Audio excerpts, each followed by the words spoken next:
All right, got a lot to get to tonight, including, of course, yes, some conversation about the new targets and about why the politics is really hard in rolling it back. That does not mean don't be part of the fight, but we're focused a lot at the federal level. Let's have a look at the state level, because that's, well, sort of set in stone stuff that's starting to be a worry. Yeah, about Optus, we'll talk to Trevor Long, but there's a bit more to this story than you may well think, and it has nothing to do with wind farms. The No Sooks, No Lefties tonight with Lee Hansen and David Limbrick. Looking forward to them joining us a little bit later. And hey, we've got a few seats left, so let's fill them right now in Greater Western Sydney. That is the next of our towns. It is next Sunday. Start of school holidays, so no excuse. Come one, come all, come grandparent, come parent. Feel free, okay? Our town at skynews.com.au in Greater Western Sydney. If you live there, if you can get there, next Sunday, I want to fill the room tonight with the hardcores. You're watching a Sunday night, you live in Sydney, you can get to Sydney, then send me the email right now. Our town at skynews.com.au. All right, story of the weekend, at least going by the headlines, well, it's obvious, right? Good evening. We have a major story developing as we go to air. Just moments ago, we learned that 3 people have died during a major Optus network outage. The telco's CEO, just moments ago addressing the media, revealing it suffered a deadly technical failure during an upgrade. An urgent call that might have saved an 8-month-old baby boy went unanswered. Revelations that 3 people died after a technical failure impacted hundreds. Okay, so this thing is massive. We'll get Trevor Long on in a few minutes to actually explain what happens here. Firstly and most importantly, this is not the same technical failure which took place a couple of years ago. It is a different one. It is a significant one, the consequences of which, literally, access to O is life and death. No question about it. But again, a little more explanation in case this is the first you're starting to deal with this in any detail tonight. Technical failure occurred during an update to the network. And that about 600 000 calls across South Australia, Western Australia, the Northern Territory weren't connected through to the Emergency Response Centre. Now, no good news in this story, but a massive improvement from the way they handled things a couple of years ago. Optus actually got in touch with all 600 of those people to double-check what their situation was while simultaneously going public. They did so not a day after, not hiding, not photo shoots in their house. Instead, the CEO has now been, I think, up for 3 days in a row explaining what's been happening. Early investigations show that it appears that established processes were not followed. What I can assure you is that actions are and will be taken to ensure that this does not happen in future. Again, detail, more detail, the technology, the consequences, the obvious line that got broken here. We'll deal with that a bit later in the show. But there is a group of people that I want to spend as much time as possible talking about here at the top of the rundown. The reaction within 24 hours that came from 2 opportunistic politicians who firstly both know better, but secondly are shameless, is what I want to talk about on top of the Optus of it all. Now, yes, the focus and the responsibility is Optus, but let us talk about a couple of leaders who decided to turn this into an issue where they were going to lop heads off anyone who was responsible for any inconvenience, let alone serious health outcomes, including death. Optus themselves don't appear to know enough about what's happened here. I don't think that's good enough. We need the telecommunications companies to provide us with the assurance that people, when they dial 000, will be put through. I have not witnessed such incompetence from an Australian corporation in respect to communications worse than this. Yeah, well, I have seen incompetence worse than this from the public hospital system run by the premiers of South Australia and Western Australia. And as significant, and again, no part of me ever in any way is trying to find a way to help out Optus, all right? I couldn't care less. Again, Trevor and I'll deal with that in a second. But can everyone pay attention to these 2 blokes? Because while Peter Malinowski's absolutely riding high in the polls, one of the ways that he was able to smash the marshmallow and the libs, and I supported his election years ago, and most likely a big repeat is because he's promised that they were going to do something about ambulance ramping. Now, ambulance ramping is when you call 000, you end up in the back of the ambulance, but there is no room at the hospital to take you out of the ambulance. And as a result of the ambulance sitting at a hospital, when you call 000, the wait gets longer because there are fewer ambulances. And for this bloke who's carrying about Optus, what about the people in his own government who should be sacked tomorrow? Because since the last state election, as you can see on screen, 100 people in South Australia have died. Repeat, 100 people in South Australia have died because of the hell that is ambulance ramping. Here's the receipt to prove it. South Australia Ambulance Service data shows 91 patients, including 33 triaged as priority 1, 58 triaged as priority 2, died between March 2022, December 2023. So there's an entire year of 24 and into 25 where these numbers are going to be bigger. Why? Because they were waiting for delayed ambulances to arrive. This is outrageous. The hospital ramping problem should be political terminus for many state governments and their oh-so fancy leaders.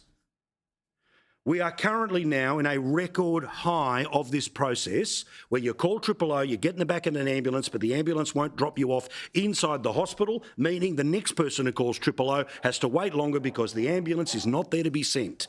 He promised to fix it. It was the front and centre of why they needed to change the government, and I supported this a couple of years ago, one term ago, in South Australia. And now they want to lead the news around Australia about how offended they are about the system failure, unforgivable, but still, the system failure of Optus because it's a private company. What about the system failure that is the South Australian Health Service? What about the systematic failure that is the South Australian government? What about the systematic failure that is the Health Minister? Have any of those people lost their jobs on one of those nearly 100 deaths? Of course not.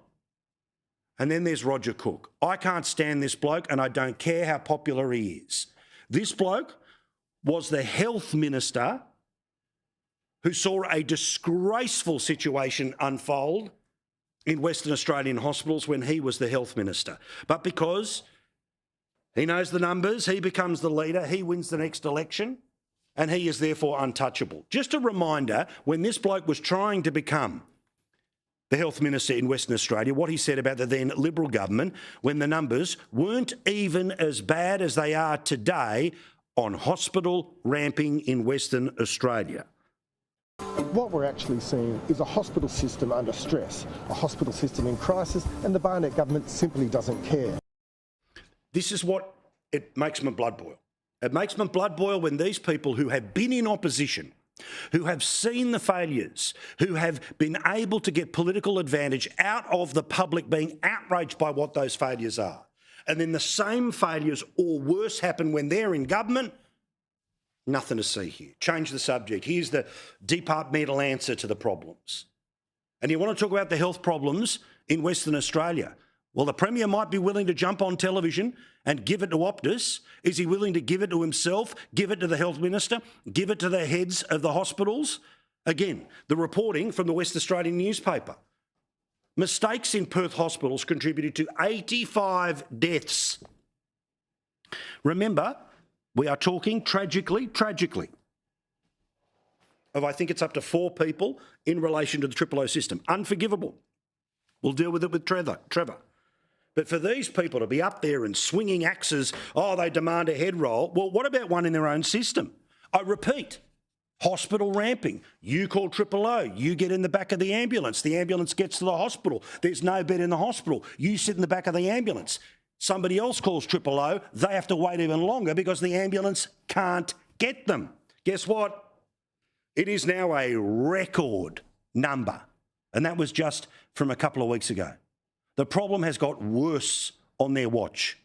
in both South Australia and in Western Australia. So save me the sanctimony of pretending that you're going to shake down the thunder from the sky because of whatever the heck has happened at Optus. Because you don't do it to your own departments, you don't do it to your own ministers, and you don't do it to yourself. Again, I am no candle for Optus. I say it multiple times because what I'm saying will be taken out of context, will be written off, will be dismissed by the usual people. Well, if life and death matters, the failures in both of those states should matter. Sadly, they haven't. In terms of the re-election in Western Australia and the potential re-election, if not guaranteed re-election, in South Australia. Honestly, I think it is gross. No other way to put it. Now, in the next 24 hours, Charlie Kirk. There will be a memorial service. You will see that here on Sky News. You know that we have all spoken over the many, many days since his assassination, since his murder, about what he was able to bring to American life, American culture, but more, and even more importantly, to strengthen the Republican Party, America First, and all the rest of it. To millions of people, I said it on the day of his death, I say it again, to millions of people of a certain age, his death is as impactful as some of the great political assassination and deaths of the 1960s. Does that mean I think they should build a statue? No, but the point is about the impact. It's all pretty obvious, right? Now, one thing that has been very much debated and from multiple angles has been one concept over and over, symbolised by Charlie Kirk, and that is in part why that stadium will be filled in the next 12 hours or so to commemorate his incredible life, but also a concept that is being bastardised trying to defend a TV host. It is very hard to look at this situation and see it as anything other than a blatant attack on free speech. So this seems like a big attack on free speech. I'm a very strong person for free speech. Freedom of speech protects virtually all speech, except for a few exceptions. Said he's entitled under the First Amendment to say what he wants. Now, far be it from me to tell people in another country how things work and don't work, but for those of us that are participating and observing this debate from the distance that is Australia, let me try to explain to people in Australia what the actual concept of free speech means when you have a right to free speech written into a constitution. It's something we do not have in Australia. In fact, we are nowhere close to free speech. That's a topic we'll debate in a couple of moments' time. Charlie Kirk, by going into the public square, letting people ask questions, debating back and forth, absolutely yes to practising his free speech. The fact that a university could have turned around and said, no, you're not allowed in here, well, that would be defying his right to free speech. Why? Because public money helps pay for the very courtyards in which Charlie Kirk practised that free speech. Jimmy Kimmel, the late night host, and there's a lot of snark in his back catalogue, but let's just deal with the reality here. Was he using his free speech to say whatever he wanted on television? Yes. Was Disney limiting his free speech by cancelling his TV show? No. Why? Because, as has been well established, a private company is not the same as a taxpayer-funded entity. A private company, whether you like it or not, is in the position to be able to say, look, you say whatever you want, you can say it in your own town square, but on our air that we own, we say no. That's why it's really important when we discuss about whose free speech is truly being held back versus the free speech of those who just want their words to be heard in the loudest audience possible. Now, after Jimmy Kimmel lost his TV show, but there's some chance they're in conversation, he might come back, you know how this is going to go. But let's say lost his TV show for a few days, couple of weeks. This was the reaction of the left, screaming about the denial of a company to give Kimmel his free speech. Principleless and coldly antithetical to any experiment in a constitutional republic governance. Some people would say that. Not me, though. I think it's great. That is blatant censorship, and it always starts small. You know, remember like in week 1 of his presidency, Gulf of America. Call it Gulf of America. Sure, seems harmless, but with an autocrat, you cannot give an inch. To be honest with you all, I don't know what's going on, and no one does, but I do know Jimmy Kimmel, and he's a decent, funny, and loving guy, and I hope he comes back. How brave. So again, are people allowed to say whatever they want, wherever they want, when you have a right to free speech? Yes. Do you have that right for your speech to be heard in every corner, and even when somebody else is paying for the microphone or the camera or the chair? Well, that's where it does start to get wobbly. But all of those people who lost their brain because a private company made the decision to say that one of its hosts weren't able to continue on their air for presumably a small amount of time or maybe forever. Did any of them have anything to say when a private company made the decision that Trump should no longer be on certain social media? No. Was this an attack on free speech? No, it was a consequence when it was on Facebook and when it was on Twitter. Did any of these people say it when private companies made the decisions in and around our mate and the potential next United Kingdom Prime Minister, Nigel Farage, when banks were starting to shut down accounts that had money in them? I can give you a list as long as your arm of people who've been debanked, Brexiteers, others, Conservative members of Parliament. It's absolutely farcical, and it looks like the establishment clubbing together to protect itself. Now, we talk a lot about America, we talk a lot about the UK, so let's bring it back here. Was anyone on the left talking about the limit to free speech when Nigel Farage came to Australia and people wanted to pay for a ticket to sit in a room to hear him speak, yet protesters turned up, but the bill for the protesters was not sent to the protesters who disrupted the event. No. The bill was sent to Nigel Farage. Therefore, unless you have the money to pay the police who turn up to police the people who disagree with you, well, then your speech, of course, is dramatically limited. There's another example as well. Again, regardless of whether you support or don't support the people, the principles is what matters here when you're actually serious about the principles of free speech. And we come to the people who were protesting on the Harbour Bridge. The Premier didn't want them to. The police didn't want them to. A court said they could. It was going to cost, and it did cost, many, many thousands of dollars, I believe hundreds of thousands of dollars, for the police to turn up and to make sure that everyone was safe in that crowd.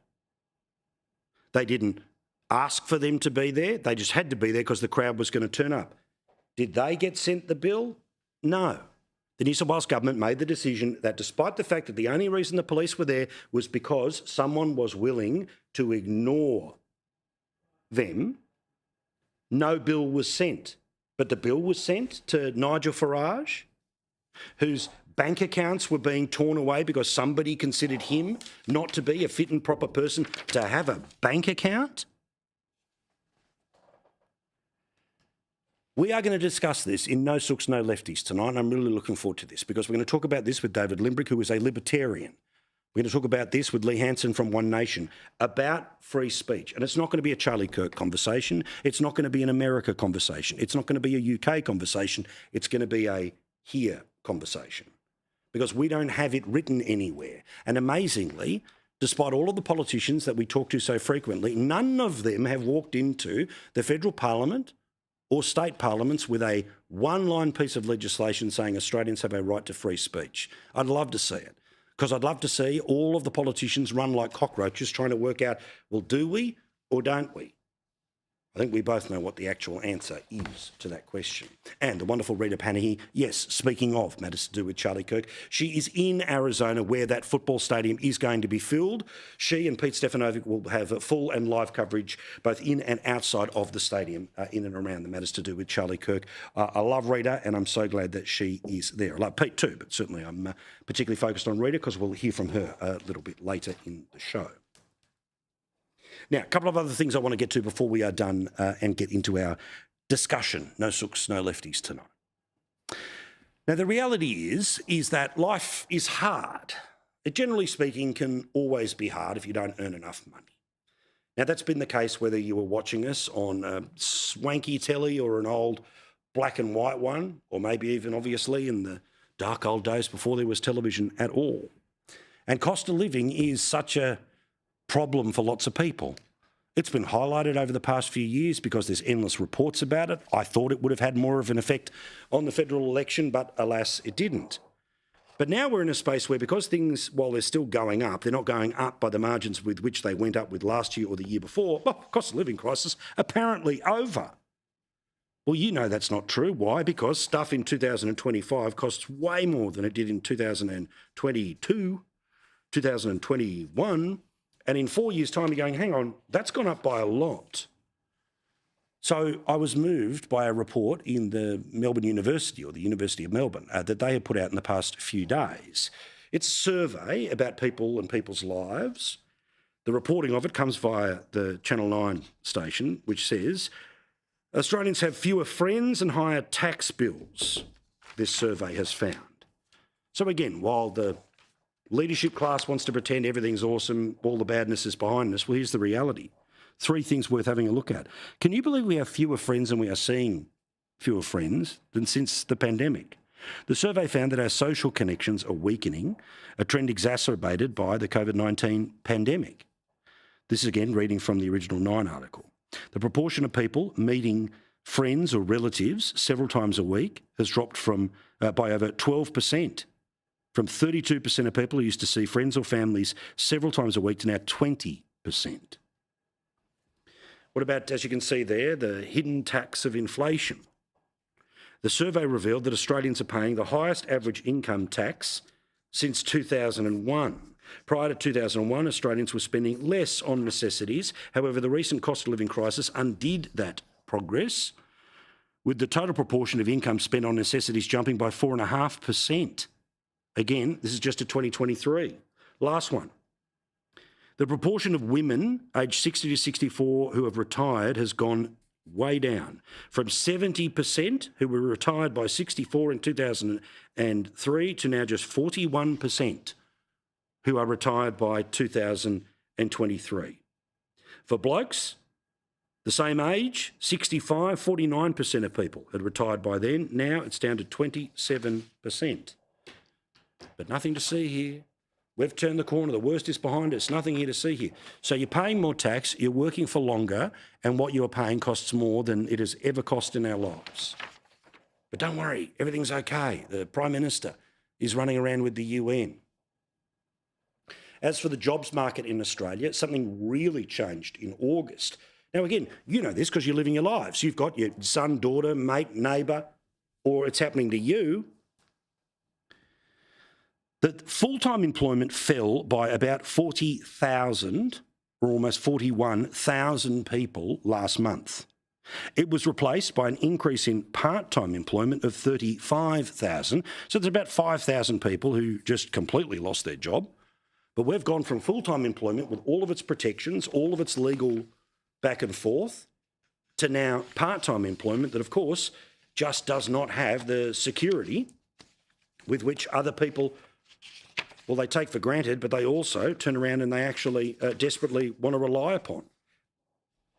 Just a reminder, this time next week we are going to be doing an Our Town. If you would like to join us for that Our Town, it's going to be in Greater Western Sydney. If you would like to come along, you know what to do. You send me the email, ourtown@skynews.com.au, ourtown@skynews.com.au. Now, let's again talk about the United States and the Charlie Kirk Memorial.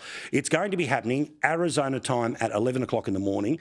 Move sometimes around. That is basically when you are getting up tomorrow morning. Rita, of course, is over there. She's been working all day, doing great stuff for skynews.com.au, popping up in The Outsiders and now popping up for us as a preview of what is going to be. Think about this, a major football stadium full of people to support a man who just spoke about politics. Unbelievable. The Cardinals play there, but no, this is going to be the focus tomorrow. And here's Rita Panahi reporting back just for you. Thanks, Paul. I'm coming to you from Phoenix, Arizona. We were at Turning Point USA headquarters earlier today, and we spoke to people from all across America, people who have travelled here to pay their respects to Charlie Kirk, who are deeply moved by the life of this 31-year-old who had such a massive impact. His memorial service is tomorrow morning local time. The President is speaking, the Vice President and other senior members of the administration. And it was really beautiful to see today so many young people from all different backgrounds, families, and it was great to hear from so many of these young people what Charlie meant to them and how he impacted their politics and their view of the world. Now I'm here with Dylan. Dylan, what did Charlie mean to you? He was just such a good messenger, and all the things that he just believed in and would preach, and just such a good person. Charlie meant God, family, political rest, the right thing, and that's it. And we came from Georgia. We watched a reel that Charlie said, before you get married, take a really long road trip because you will figure out what you do and don't like about each other. Charlie is the reason I am who I am today. I mean, I've been a part of Turning Point USA for 6 years, and I've always been a conservative, but if it wasn't for Turning Point USA and what he built, I would have never had the courage to speak out boldly about my views. He really brought out a side in me that I never even knew I had. And did you do that at school, on university campuses? Yeah, I ran the chapter at Rider University in New Jersey for 2.5 years. And what was the biggest values that Charlie espoused in your eyes? His faith, his defense of American values and the U.S. Constitution. He really was. He was not afraid to go against the woke political culture and cancel culture, and I think he gave that courage to everyone that was a part of Turning Point USA and everyone that was a member of their chapter. I think that a lot of people who were independent, that were in the middle, are now getting pushed towards the right now because of what have happened. Has he impacted how you speak out, perhaps at school or amongst your friends?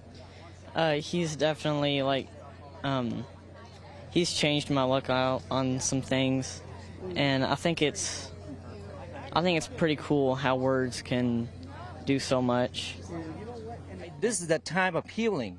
This is the time that we need to get together for a father, a husband, or for a young man who's just trying to debate fairly to bring truth to the world.